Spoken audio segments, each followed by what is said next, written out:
Hello everyone and welcome back to another episode of the Very Cold Lasagna podcast, your filthy casual place for all those filthy casual takes on the world of sports. I'm your host, DylanLasagna. This is episode number 161 of this icy yet spicy podcast.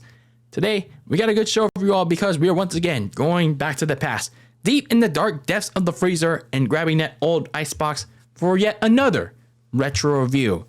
Now, before I tell you how far back we're going to the past exactly, a little bit of housekeeping before we get into today's show.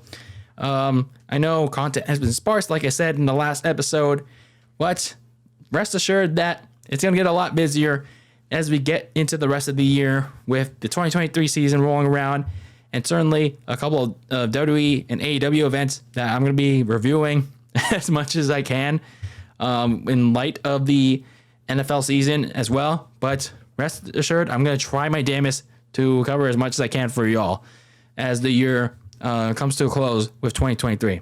I'm going to do my damnedest. All right. But yeah, I certainly needed the month of August to give myself a little bit of a breather, especially after a busy July and a semi-busy couple of months after the most recent NFL season in 2022 ended. But yeah, this is kind of my last month of a breather before we get even busier again for the rest of the year. So hope you guys understand. But anyway, make sure you follow the show on social media, on Twitter and Instagram at Very Cold Lasagna. And if you want to see my extra crazy takes on social media.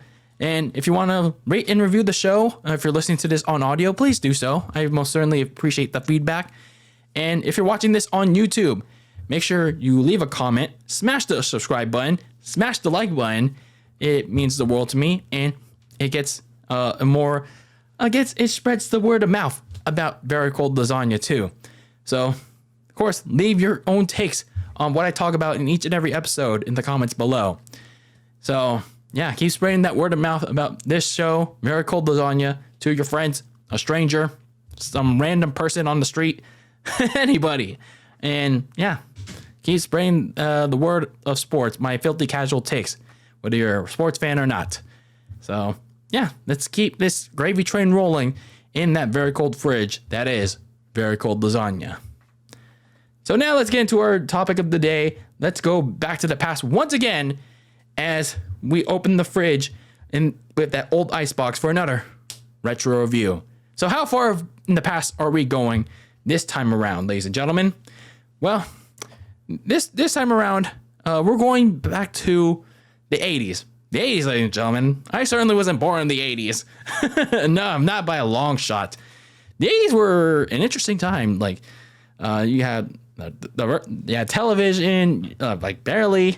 You had the rise of MTV, and the late 80s most certainly was an interesting time with like gangster rap. That's what I know the 80s for.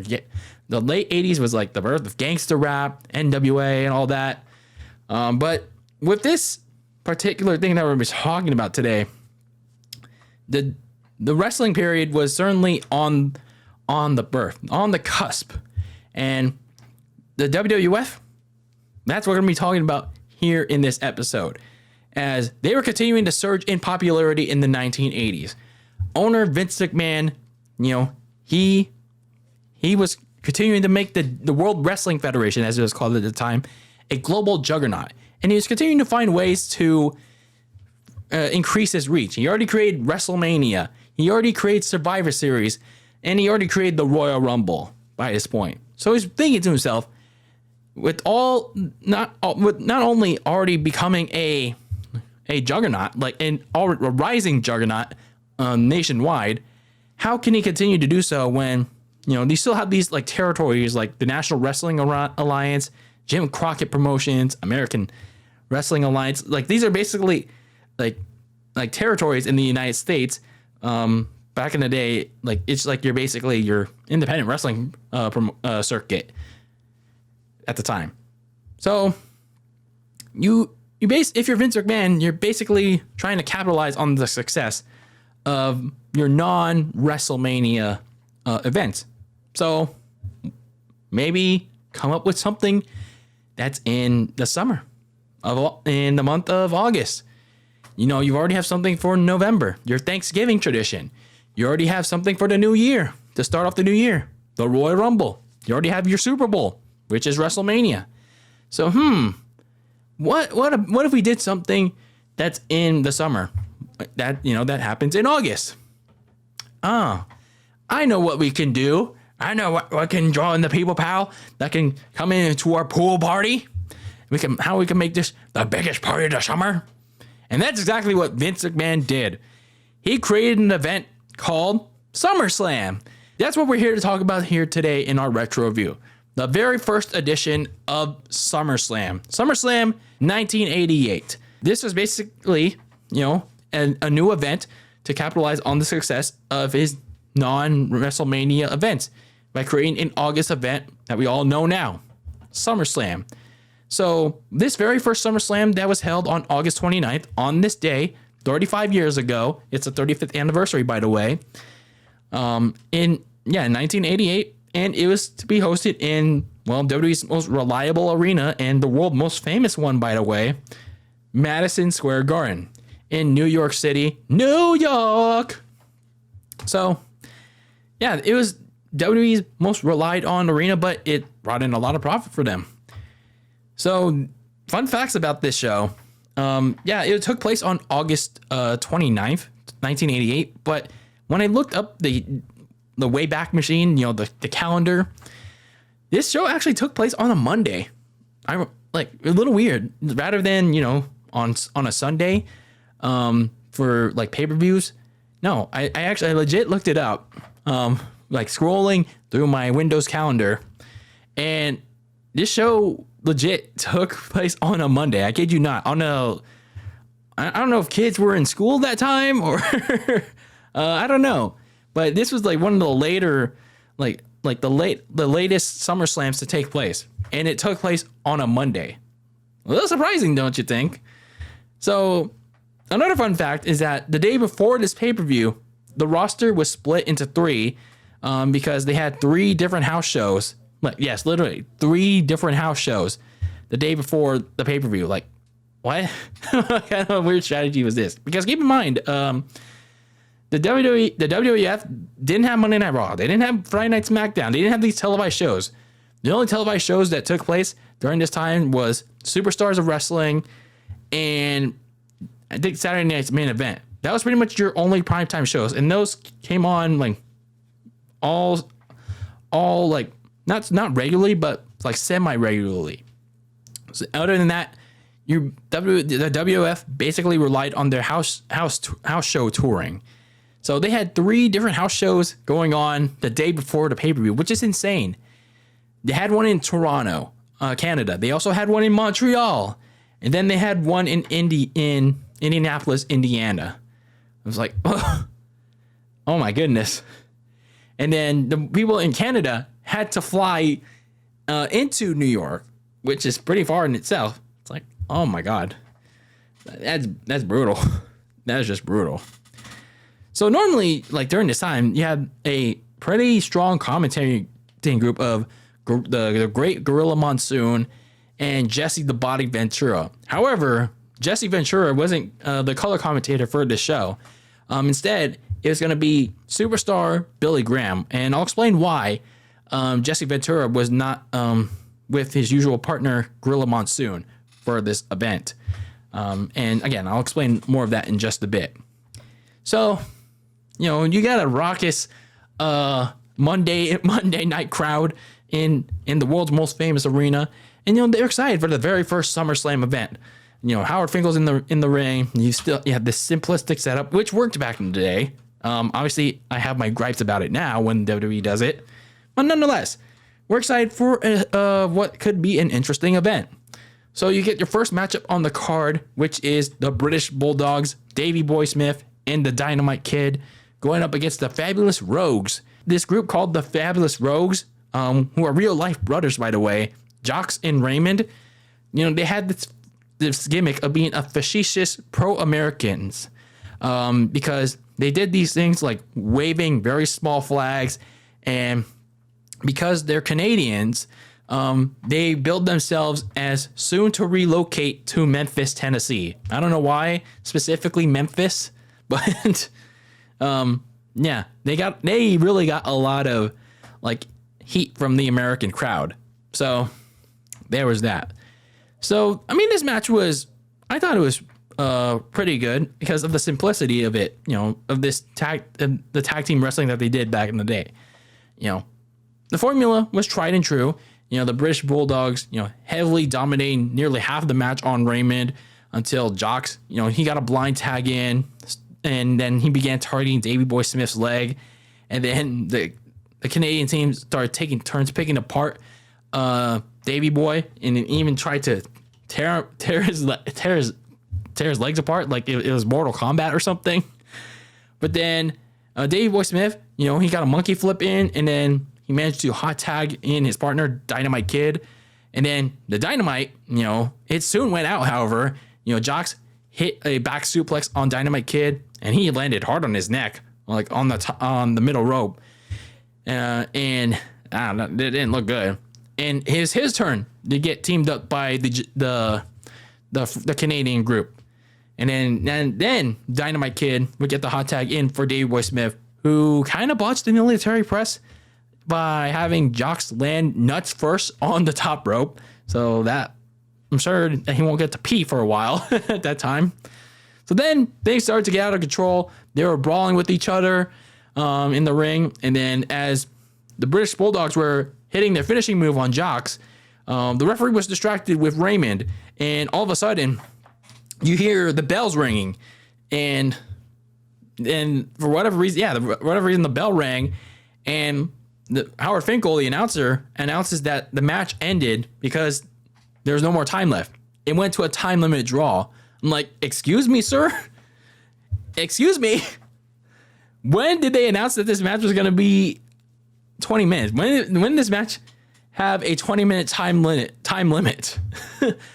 Like, I appreciate the fact that they had time limits in the golden era of wrestling. But it's like, I don't think I heard Howard Finkel saying this matchup is set for one fall with a 20-minute time limit. I didn't hear that part. Maybe I missed it, but maybe if you guys go back and watch it, maybe you might catch that for me. But for the match itself, like I said, I really like the simplicity of this tag team wrestling match. Like, it was good from the start. Both these teams had some pretty nice and effective, albeit simple, but hey, simplicity is efficiency. They had some simple double team moves, that got the respective crowd reactions. The crowd reacted negatively towards the Canadians, and then they reacted nicely towards the British Bulldogs. So, yeah, overall, I thought it was a pretty good opening match. I just wish that they made it a little bit more clear. Like, if I was sitting in the crowd all the way back in 1988, if I was a fan there, I said, man, why did they tell me that there's going to be this 20-minute time limit? So, because, man, it just ended so suddenly, which was so weird. So, interestingly enough, like, backstage in real life, these two teams actually got into a real life altercation. Like, no joke. Mainly because Mr. Perfect, Kurt Hennig, he framed the British Bulldogs for a prank that he did. He framed the British Bulldogs for a prank that he pulled on the Fabulous Rogues, and Dynamite Kid got so pissed over it that he punched Jocks in the face. And Jocks retaliated afterwards, like a week later, by punching him with a roll of quarters. Like, wow, that is brutal.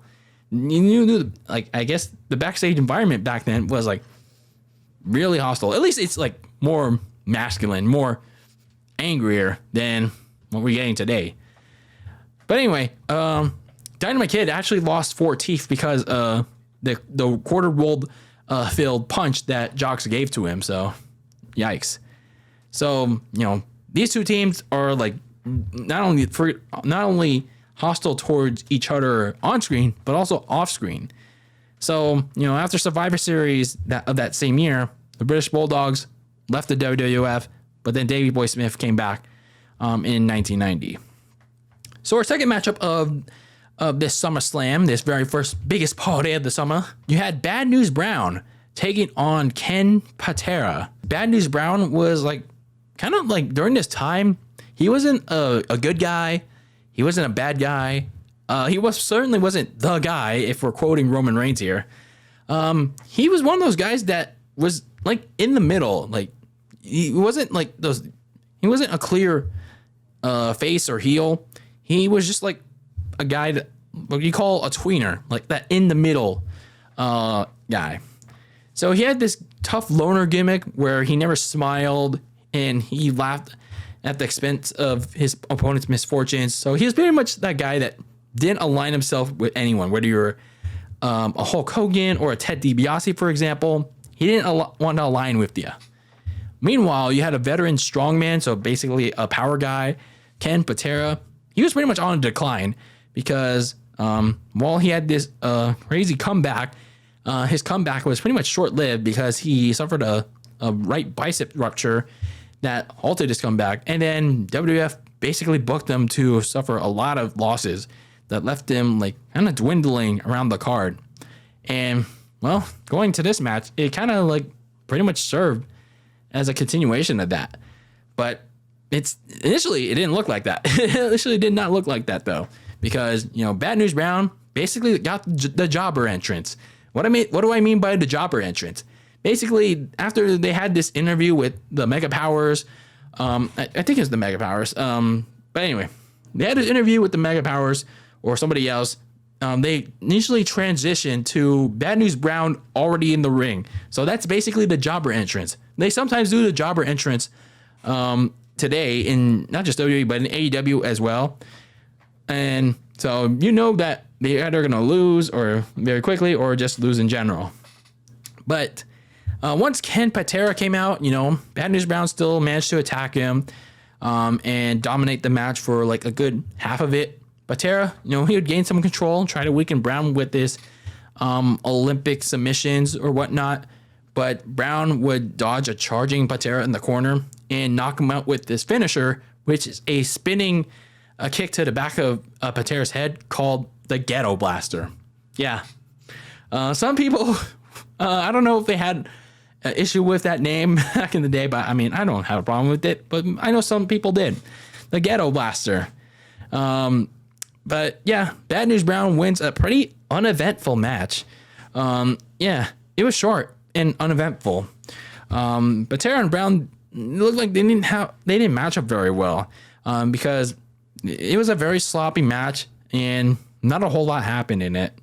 I mean, yeah, it was simple, but it was not a good simple. So after this, Bad News Brown would go on to have brief feuds with the likes of top guys like Macho Man Randy Savage, Hulk Hogan, Rowdy Roddy Piper. And, it seemed like, Vince McMahon was going to push this guy as a future WWE champion. But no. After SummerSlam 1990, he was gone. Meanwhile, for Ken Patera, he left the WWF after Survivor Series of that year in 1988, and he returned to the American Wrestling Alliance just a few months later. So, yeah. Eventually, yeah, these guys were gone. So, no, this was the point where in the show where the Mega Powers were interviewed. We had our first backstage green screen or purple screen, whatever you want to call it. They did these backstage interviews either in the locker room or behind a green screen back in the day. So anyway, you had Mean Gene Okerland, one of the best backstage interviews of all time anyway, interview Macho Man Randy Savage and Hulk Hogan, the Mega Powers, brother, to talk about the main event where the Mega Powers meet the Mega Bucks, brother. They basically revealed that they were going to unleash their secret weapon on the Mega Bucks, which was Ted DiBiase and Andre the Giant. It's basically clear that it is going to be Randy Savage's wife, First Lady Miss Elizabeth. But what exactly Miss Elizabeth was going to do, we didn't know yet. So, yeah, we were about to find out in the main event. So our third matchup involved the ravishing Rick Rude taking on the Junkyard Dog. I miss Rick Rude. I didn't follow his match. I mean, obviously I didn't follow his match because I wasn't born in this period. But when I learned a little bit more about Rick Rude, I mean, damn, I wish I did, because he was well known for this ladies' man gimmick in which he selected a random female member of the audience for a kiss, mainly picked by Bobby the Brain Heenan. But then he also insulted the men. I thought it was like other ladies in the crowd that were not as appealing, but it was actually dudes in the crowd. He called them fat, ugly sweat hogs, end quote. Man. Yeah, that's us men. That is us men. And then he was also known for not just wearing a robe, but also his signature airbrush tights, which mainly featured wrestlers that he was feuding with. One of those wrestlers that he's feuding with during this time was Jake the Snake Roberts. Rude attempted to kiss his wife, Cheryl, only to be stopped by Jake like a couple months prior. And they've been feuding for like the whole summer. Meanwhile, you had the Junkyard Dog. His gimmick was centered around him sporting a long chain attached to a dog collar.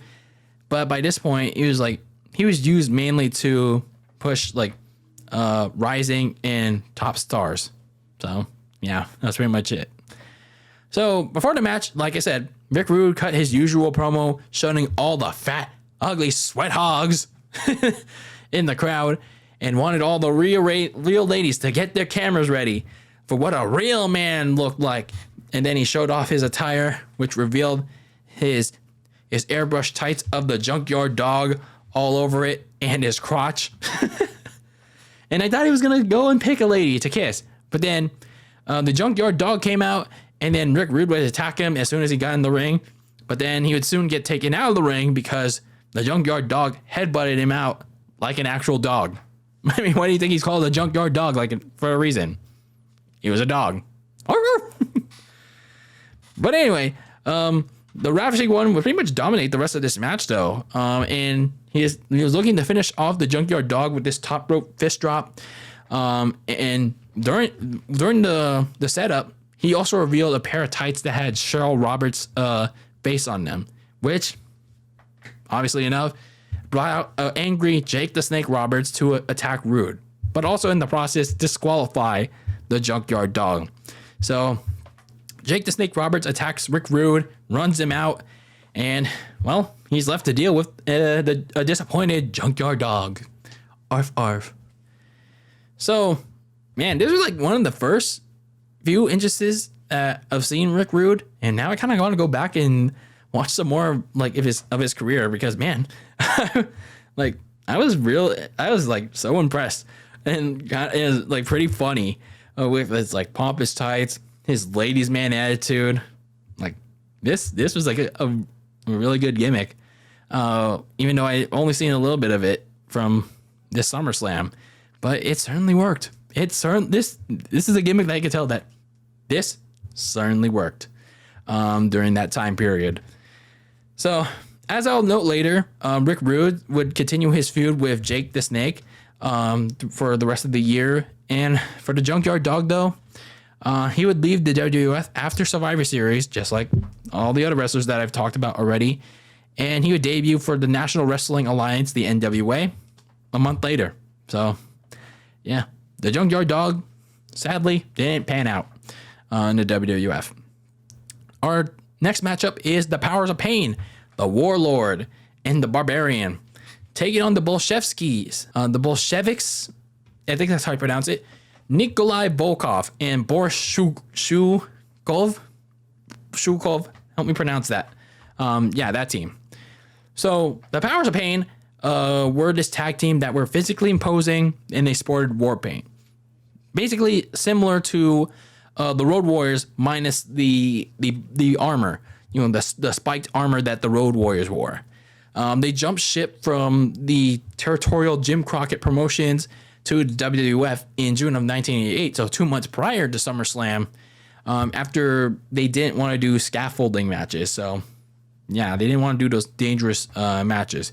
And they've pretty much been dominating the tag team scene going into this match with the Bolsheviks.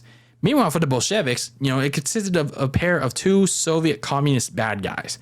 You had Nikolai Volkov, an already controversial mid-carder with the Iron Sheik. But unfortunately for the Iron Sheik, he was fired shortly in mid-1987 for getting arrested for you know, should I even say it in my Stephen A. Smith voice? Get it high. Goodbye. On cocaine. On crack. No, that's two different things. I'm sorry. On cocaine. So anyway, Nikolai was then paired with Boris Shukov, another supposed Russian, at least on screen, to form this team, and they were managed by Slick, another notable manager that managed multiple teams at this time. And it was kind of a weird pairing because, you know, Slick and the two Russians. I mean, I'm not saying it's like, you know, the R word, but I just thought it was weird. It was kind of an odd pairing. So these two teams actually first faced off against each other at a live event a month prior on July 3rd. The Powers of Pain won that match. And then these two teams would face other tag teams in preparation for this matchup at SummerSlam. So after a backstage interview with the Intercontinental Champion, the Honky Tonk Man, the Bolsheviks got the jobber entrance. So like I said, the jobber entrance is basically the first team was already out there after a transition swipe. So either they're going to lose or maybe they would win. I don't know. It was going to be a 50-50 result. Coin toss. So they sang the anthem of the Soviet Union until the Powers of Pain interrupted, and as was common theme throughout the night, they rushed the ring and attacked their opponents. And the Powers of Pain, you know, they had the early advantage until Slick distracted the Warlord for the Bolsheviks to take control and double team him. And Warlord would eventually get the hot tag on his partner after the double team that the Bolsheviks were trying failed. And the Barbarian came in red hot as the Powers of Pain would finish off the Bolsheviks with a power slam diving headbutt combo on Boris. So I mean, it was a decent match. Simple tag team. It was pretty much the tag team matches that the tag team match that we already saw earlier in the night in the opening match. But it's just shorter. I mean, nothing more, nothing less to say. So for the Powers of Pain, you know, they eventually meet Demolition, another popular tag team at the time at Survivor Series. I'll explain what exactly happened that for the Powers of Pain and Demolition during this match a little bit later on, because Demolition was also on this SummerSlam card that was significant for them. The Bolsheviks were mainly used as enhancement talent for the other top teams in the division for the rest of the year. And yeah, that was pretty much it. And then you had this segment. Well, this segment. Why do I say that? Because Bruce! Someone called JD from New York, 206, because it's Bruce! Bruce Pritchard, best known as Brother Love at this time. He debuted back in June 1988 as this dishonest, red-faced preacher who preached the word of love with this signature catchphrase being, "I love you," in a disingenuous tone. So, yeah, this is the Bruce Pritchard that guys like JD, just Alex, other people love to roast on. I don't know about the Brother Love character, but his backstage booking mainly. But yeah, someone better call JD from New York because it's Bruce. All right, I'm done with that. So his character would host what's called the Brother Love show, which made its debut when he first appeared back 2 months prior in June. And it would make its pay-per-view debut right here. So he would have a guest on this show in order to teach him some love. And his guest was none other than Hacksaw Jim Duggan. Ho! But despite his best attempts to teach him whatever love he was talking about, Jim Duggan was having none of it and threatened Brother Love out of the ring with this signature 2x4. I didn't really get what most of this segment was supposed to be about, but what I did take away from it was that Jim Duggan was going to enter a feud with Dino Bravo. So, yeah, that was that. So next, we had probably one of the more important matches of the night, and that was the Honky Tonk Man's Intercontinental Championship match. Who was he going up against? Well, interestingly enough, he was supposed to take on Brutus the Barber Beefcake that was supposed to be his opponent for this matchup at SummerSlam, in what was billed as Beefcake's last chance at the Intercontinental Championship after failing multiple times to get it. But as seen earlier in the night from WWF Superstars footage that was provided by the WWF, he was attacked by a guy named Outlaw Ron Bass. Yeah, that was his name. Fun fact about this footage that the WWF showed during SummerSlam, they showed a censored version. So basically an X version that had that had the word censored on it. That was broadcast on both the TV and the pay-per-view version. I also forgot to mention that this pay-per-view, this SummerSlam event was broadcast on both TV and pay-per-view, which was odd. I'm not sure how the TV version worked. Maybe there were commercials on there or shown in 2 parts. I don't know. But either way, in my opinion, this censored version, you can still see what I guess the WWF was trying to censor. And that was likely Ron Bass using cowboy spurs to bleed out Brutus Beefcake. Like I said, that's what they were trying to censor out. But it didn't work because you could clearly see behind the X's, Brutus Beefcake bleeding. So, despite warning signs from Mean Gene Okerland in a backstage interview from earlier in the night, the Honky Tonk Man didn't care who he had faced. He wanted to keep it a surprise, a shocker. Keep in mind, ladies and gentlemen, prior to this match with the Honky Tonk Man, he was going in as the ongoing record title holder of 454 days in counting with heading into SummerSlam. So he had a 454th day at SummerSlam as the Intercontinental Champion. So as soon as he entered the ring, he immediately stole Howard Finkel's microphone and confidently proclaimed these words: "Get me somebody out here to wrestle. I don't care who it is." Those now infamous last words brought out none other than to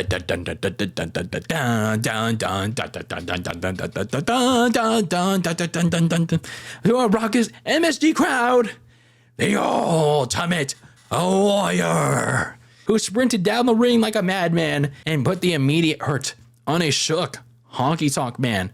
And before you blinked, 36 seconds later, with the Warrior Splash, a new Intercontinental Champion was crowned. And to the delight of everyone in the garden, that champion was the Ultimate Warrior. You know, it's crazy to believe that the Honky Tonk Man's 454-day reign ended just like that. But I gotta say, it's very fitting of his character because, he's very cocky, very arrogant, especially considering that he was an Elvis impersonator. I'm just kidding.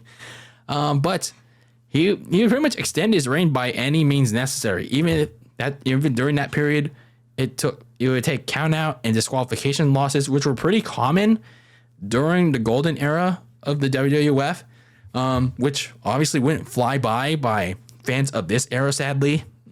But as I said, it was very fitting, yet pretty significant end to his record-setting reign.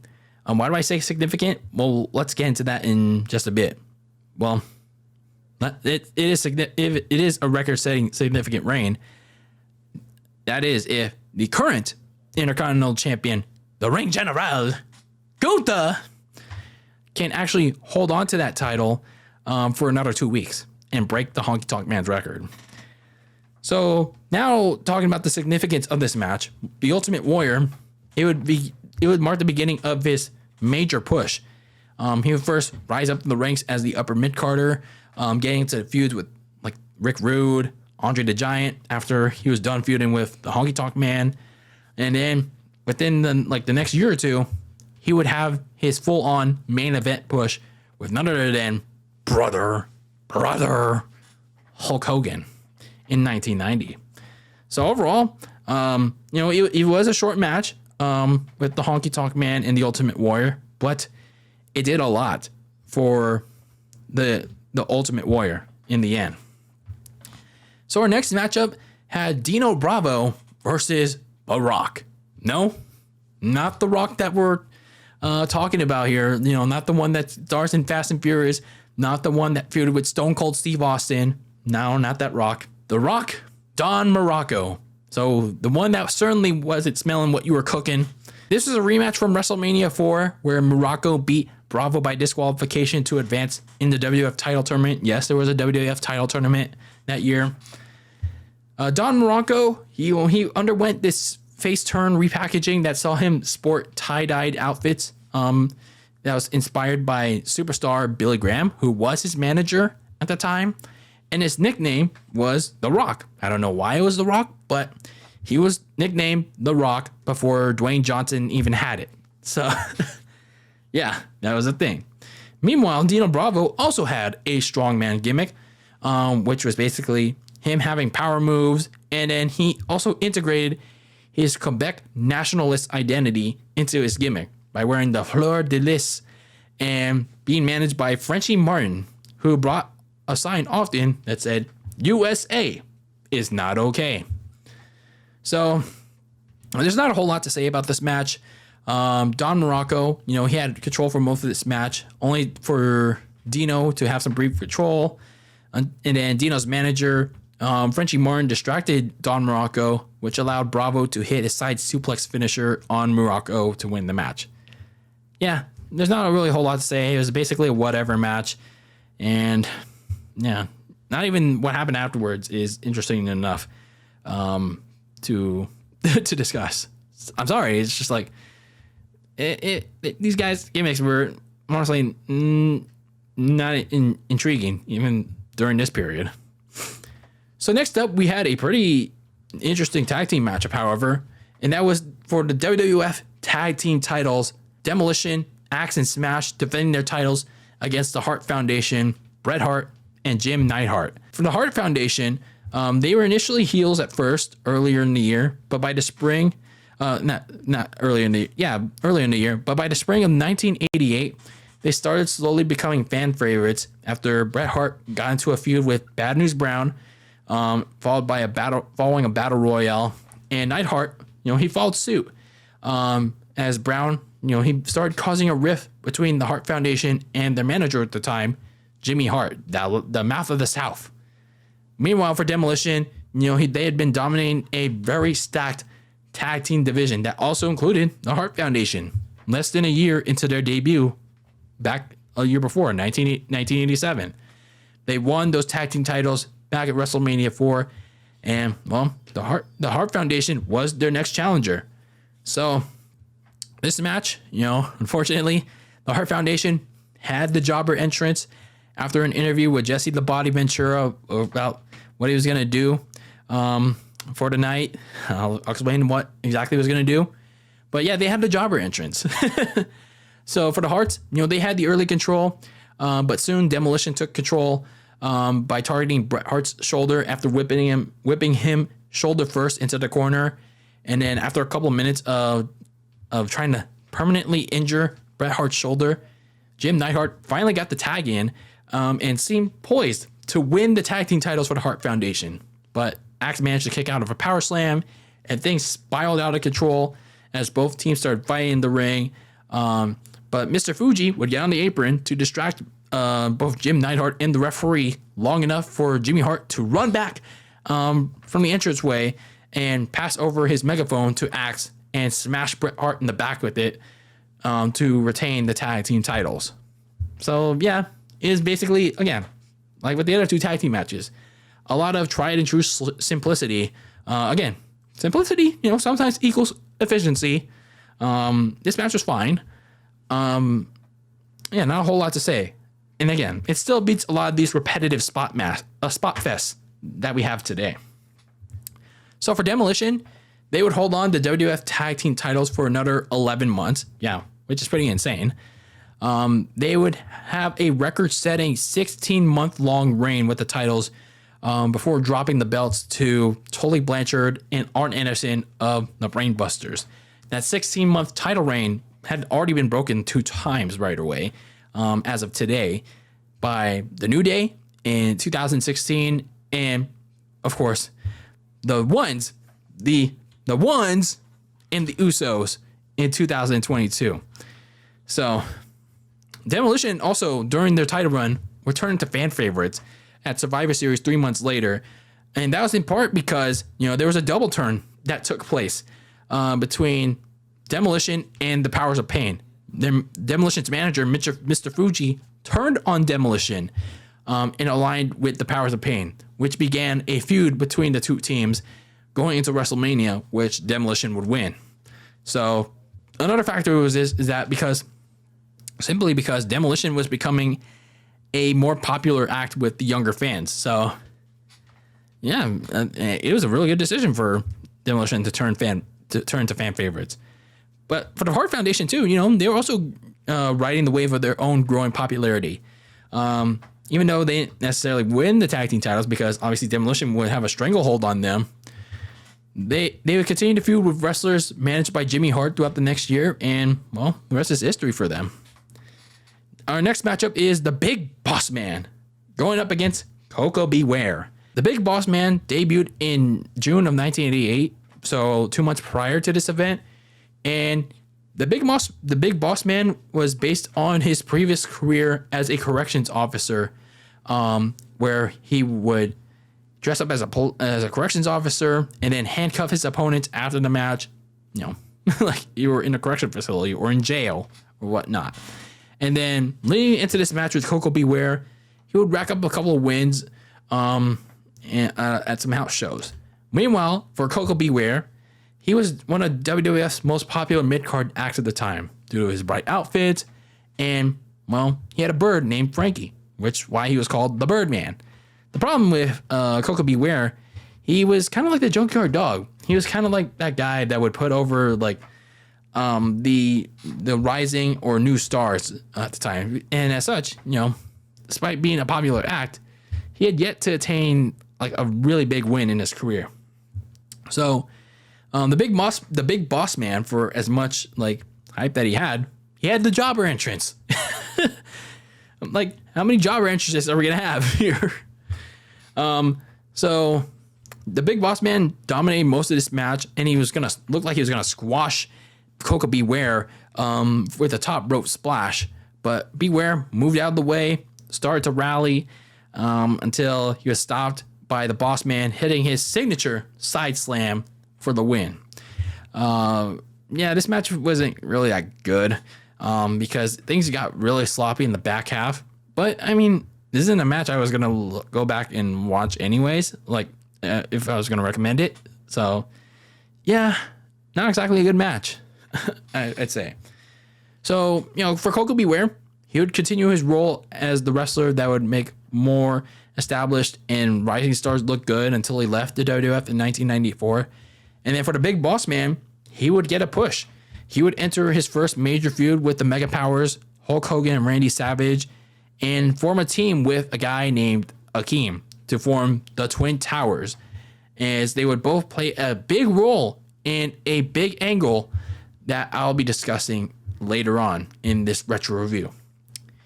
So our second to final matchup of the night had Jake the Snake Roberts, who we had already seen earlier in the night, take on a guy named Hercules. No, not the one from the Disney movies, WWF's knockoff version before Hercules was from Disney was even a thing. This Hercules. So Hercules' gimmick was based on carrying a long chain to the ring, and then he sometimes used it on his opponents. Yeah. They were very gimmick heavy, but I mean, hey, at least it's better than having no gimmick. But for Jake the Snake Roberts, like I said, he already saw him earlier in the night attacking Rick Rude during his match with the Junkyard Dog. But, he had to regroup. He had to get his emotions in check because he had a match against Hercules for some random reason. But anyway, Hercules has commented throughout the night he would get the jobber entrance. How many jobber entrances have we had? I think we had Junkyard Dog. No, we had Big Boss Man, Hercules, Hart Foundation. Too many to keep track of. So many jobber entrances that we had already. But anyway, Hercules dominated most of this match, and he at one point nearly tried to make Jake the Snake pass out with a chin lock, but Jake the Snake managed to rally back with his signature and tried for a signature DDT. Hercules reversed it, And eventually, Hercules would get a little bit more offense in, but Jake the Snake managed to eventually hit that DDT, his finishing DDT for the win. Yeah, these matches were very simplistic. I mean, better than all these flips and kicks that you get. But yeah, these are not exactly matches that you go back and watch, but it is what it is. So Jake would continue his feud with Rick Rude, as I mentioned earlier. He would actually win both of his matches that these two would fight against each other in October at an event and at Survivor Series in 1988, before he went on to feud with Andre the Giant the next year. So now we have our main event of the night.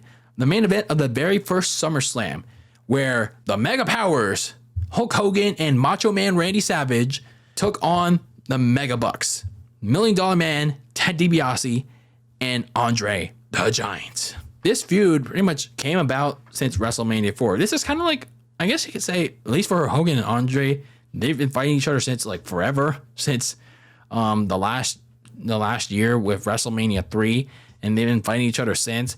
But for Randy Savage and Ted DiBiase, they've been fighting since WrestleMania 4, where Randy Savage beat DiBiase to win the WWF title in that clusterfuck of a tournament. For Savage and DiBiase, they've been fighting throughout the summer for the title, and then Andre and Hogan, they got involved for this feud. Andre the Giant, helped DiBiase deliver a 2-on-1 attack on Randy Savage. So in turn, Randy Savage picked Hulk Hogan to be his partner to challenge the two in a tag team match.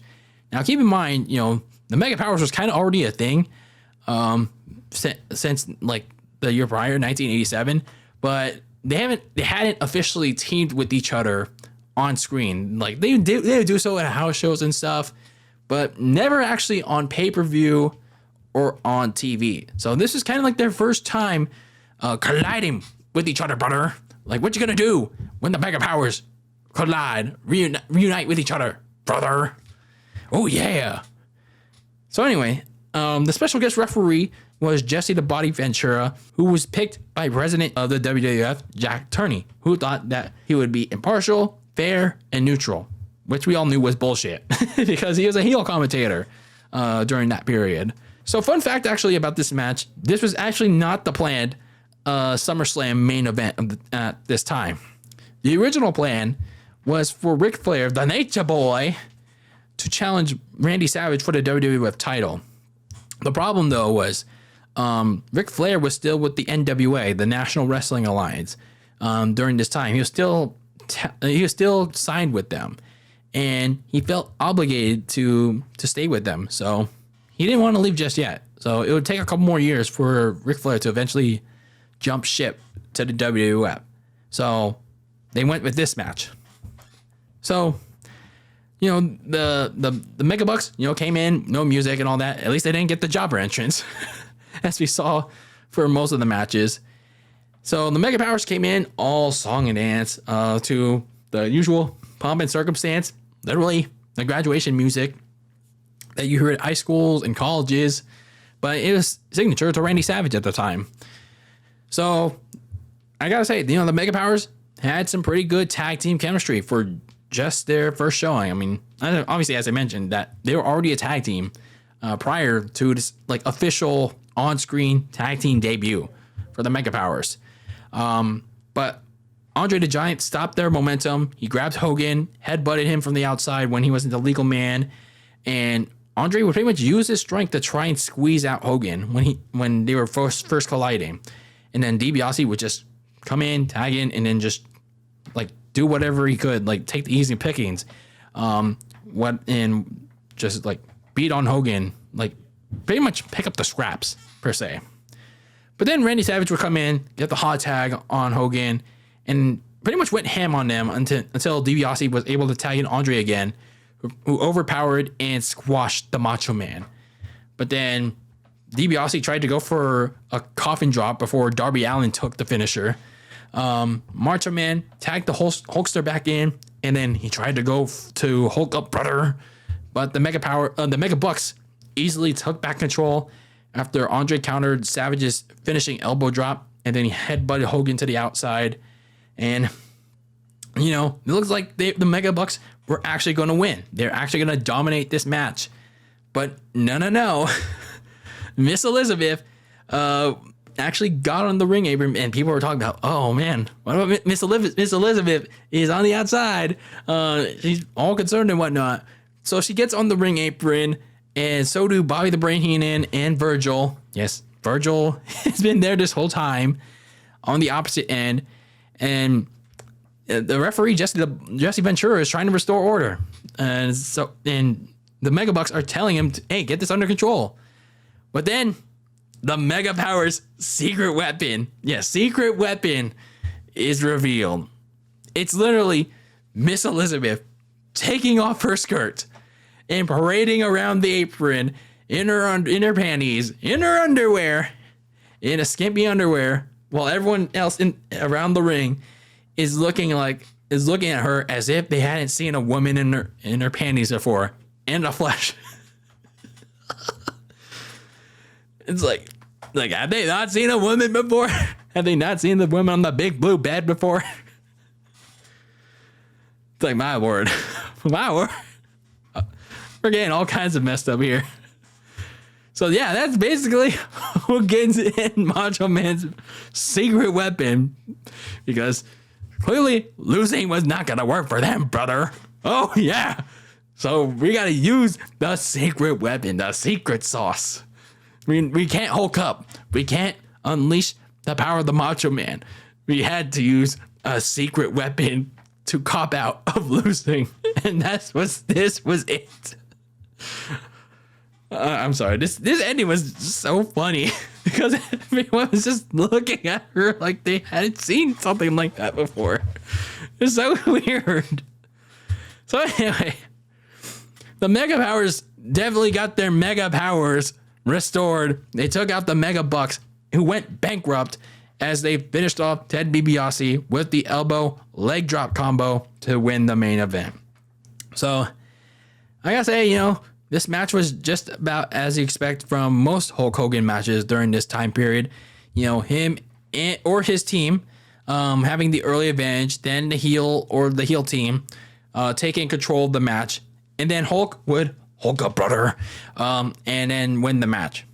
But at least this time around, at least with the last part of the match, that didn't come true, which was a refreshing change of pace during this time. But most of this match still felt very meh. But the ending was funny. The ending was pretty funny because the way the dudes reacted is just like, oh. They were just reacting with awkwardness around Miss Elizabeth taking her skirt off. Like a bunch of. I'm sorry. The crowd, they all reacted accordingly. I'll say that. I'll just say that they all reacted accordingly. Oh man, the ending pretty much salvaged a very meh main event. It's no wonder why people talk about this match so much. It's because of the funny ass ending with Miss Elizabeth. I'm sorry. If this upsets you, I'm sorry. But you gotta have a laugh in this. You really have to have a laugh in this, man. Anyway, the Mega Powers, they do all fine. They're all harmony with each other. They'll continue to team with each other for the rest of the year until the famous Mega Powers explosion storyline kicked off after Survivor Series. Randy Savage, starts to get jealous of Hulk Hogan, acting a little too friendly, a little too protective around his on-screen wife, Miss Elizabeth, during that time. And then, as going back to the Twin Towers matchup on the big event, or like the main event, what that big primetime NBC event that happened in January or February of 1989, where Randy Savage left his partner high and dry. Hulk Hogan won the match, and then there's that backstage segment where Hogan met Miss Elizabeth backstage, check on her after she got knocked out by the Twin Towers, and then Randy Savage attacked Hogan while all Miss Elizabeth could do is watch. And then that pretty much kicked off the feud between Hogan and Savage to WrestleMania 5. So, yeah, that's pretty much, the kickoff to the Mega Powers and then the explosion of the Mega Powers. So, yeah, overall, I mean, the very first SummerSlam, it was, I gotta be real with you, a very, it's mediocre, a harsh word to say. I gotta say it was a very, I guess I gotta be honest here, it was a very mediocre show. There were a few good matches and moments on this show, like the opener. I did like the opener. I thought it was a fun, good way to kick off the show.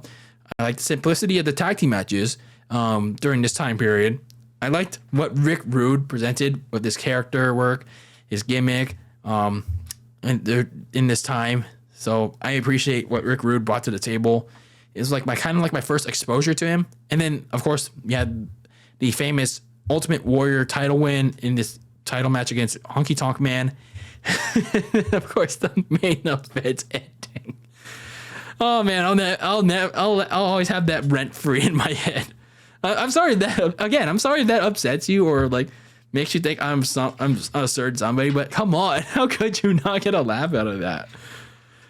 But anyway, trying to keep my composure here. Most of this card though was a lot of filler. I mean, I'm gonna be honest though. A lot of this WrestleMania, Royal Rumbles cards during this time, during the Golden Era, I guess it was kind of a lot of filler. This first SummerSlam included, and it makes it for a pretty forgettable one. But just because it wasn't forgettable, in my opinion, again, it's just my opinion. I think it is forgettable with all the filler that it had. It doesn't mean it was significant. Like I said, with the significance towards a lot of several WWF stars getting big pushes once the older ones like Junkyard Dog, Don Morocco, the British Bulldogs leaving. You had guys like Rick Rude, the Ultimate Warrior, Demolition, the Rockers, the Hart Foundation getting big pushes. Going into the end of the 1980s, heading into the 1990s. So, still pretty significant. And then SummerSlam would become a big staple for the WWE. Continue on for another 35 years and counting. So, certainly, while yes, this very first SummerSlam is one to forget, the first one is in pretty much everything in life. It's not always going to be the home run hitter for anything, whether it's WWE, NBA, any experiment. So, yeah, this SummerSlam event became the genesis of what was to come for the next 35 years and counting. And it become the second biggest event, or at least it should be nowadays, behind WrestleMania. So, overall, even though this first event is forgettable, it doesn't mean it ended here. So should you go back and watch this very first SummerSlam in 1988? No. And I don't even say absolutely no, but I don't think you should watch it. And the reason for that is, well, a lot of hardcore fans would say, you shouldn't go back and watch it because it's too good for them, or they just don't have interest in it, aside from maybe the Ultimate Warrior match for historical reasons. And non-wrestling and casual fans probably won't watch it because there are a lot of names on this review that I talked about, past Hulk Hogan, past Macho Man Randy Savage, that aren't really recognizable enough to them. So this is not a knock. This is not a knock on the very first SummerSlam because it does have a lot of flaws with some significance. But whether you're hardcore, casual, or not a wrestling fan at all, there's gonna be different reasons for a person like you that's probably likely not gonna go back and watch this particular SummerSlam, the very first one. If you are interested, then yeah, maybe go give it a gander. But yeah, in my opinion, I don't think you should go back and watch this SummerSlam. There's just a lot of filler, and the only thing that's worth your time is, in my opinion, the Ultimate Warrior match. To be honest with you, it's the one big takeaway from this event, and I guess the main event ending. But yeah, let me know your thoughts on this very first SummerSlam event. Yeah, we went back into the past for the very first one, and I'd like to get your thoughts on whether you watched this event when you were way back 35 years ago, growing up as a wrestling fan, or maybe you were very old at the time, or you somehow managed to see it on Peacock or the WWE Network or for the first time ever, and you're just like, okay, I'll just randomly pull up this SummerSlam and check it out. Or you happen to pass on this review and you learned a thing or two. I'd like to know your thoughts, your takes on the very first SummerSlam in 1988 as we commemorate the 35th anniversary of the very first SummerSlam. But anyway, that is it for this episode, and the end of this retro review. Well, thank you for tuning into this episode number 161 of the Very Cold Lasagna podcast. I'm your host, DylanLasagna. Thank you for tuning in to another episode of this icy yet spicy sports podcast. And as always, keep that lasagna very cold in the fridge with your takes on the world of sports. And until next time, peace out.